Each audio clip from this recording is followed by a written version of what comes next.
ڕاگەاندراوی کۆتایی کۆبوونەوەی لایەنە سیاسیەکانی کەرکووک سەبارەت بە بارودۆخی ڕۆژئاوا بۆ ڕایگشتی ئەمڕۆ ڕێکەوتی 25/2026 لە بارگای مەڵبەندی حزبی شووی کوردستان کۆبوونەوەیەکی تایبەت فراوانی لایەنە سیاسی کوردستانیەکانی کەرکووک بە مەبەستی تاوتۆکردنی بارودۆخی مەترسیداری ڕۆژئاوای کوردستانی سووریا بەڕێوەچوو.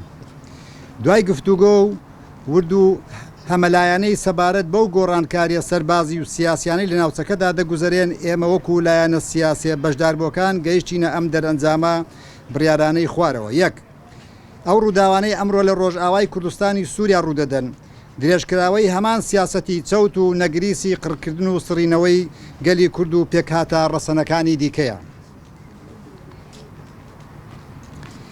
ئەمە بەشێکە لە مێژوویەکی پڕ لە ستەمی ڕژێمە شۆڤینیەکانی ڕۆژهەڵاتی ناوڕاست کە هەمیشە بە پاڵپشتی و بێدەنجی هێزە داگیرکەر و نێودەوڵەتیەکان ئەنجام دراوە. دوو، هێرش و پەلاماری کۆمەڵکوژیەکان کە لەلایەن گروپە چەکدارەکانی سەر بە دیمەشق و چەکدارانی داعش ئەنجام دەدەن ئیدانە و شەرمەزار دەکەین.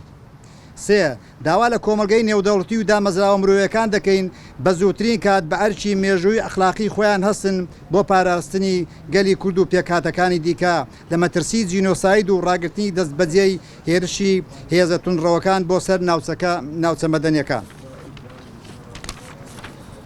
چوار، داواکارین تێکۆشانی جەماوەری فشاری شەقام و چالەکێ دیبلۆماسیەکان لەسەر ئاستی ناوخۆیی نێودەوڵەتی بەردەوام بن و فراوانتر بکرێن بۆ ڕوبەڕووبوونەوەی ئەو هێرشە پیلانانەی کە قەوارە و بوونی گەلی کورد لە ڕۆژئاوای کوردستان دەکەنە ئامانج. ستایشی هەموو ئەو لایەن و کەسایەتی و وڵاتانە دەکەین کە هەوڵیان داوە بۆ هێورکردنەوەی ئەو دۆخە لە ڕۆژئاوا ڕوودەدات. شەش، دەستخۆشی لە کەمپینەکانی کۆکردنەوەی کۆمەک و هاوکاری دەکەین کە وەک ئەرکی نەتەوەیی و نیشتیمانی مرۆیی پێهەستاون داوا لە سەرجەم چین و توێژەکانی شارەکەمان دەکەین پشتیوانی ئەم کەمپینانە بن. حەوت، ڕۆڵی ڕاگەیاندن و میدیاکاران بەرز دەنرخێنین لە جوڵاندنی هەستی جەماوەری و بەهێزکردنی یەک ڕیزی نیشتیمانی بەدەمەوەچوونی بەپەلەی مرۆیی نیشتیمانی بۆ پاڵپشتیکردنی کەس و کارمان لە ڕۆژئاوا. داواکارین ئەو هەڵمەتە میدیایە بەردەوام بێت. سەرکەوتوو بێ ئیرادەی یەک ڕیزی و پۆڵایینی گەلەکەمان سەرشۆڕی بۆ دوژمنان و داگیرکەران. حزب و لایەنە سیاسی کوردستانیەکانی شاری کەرکووک.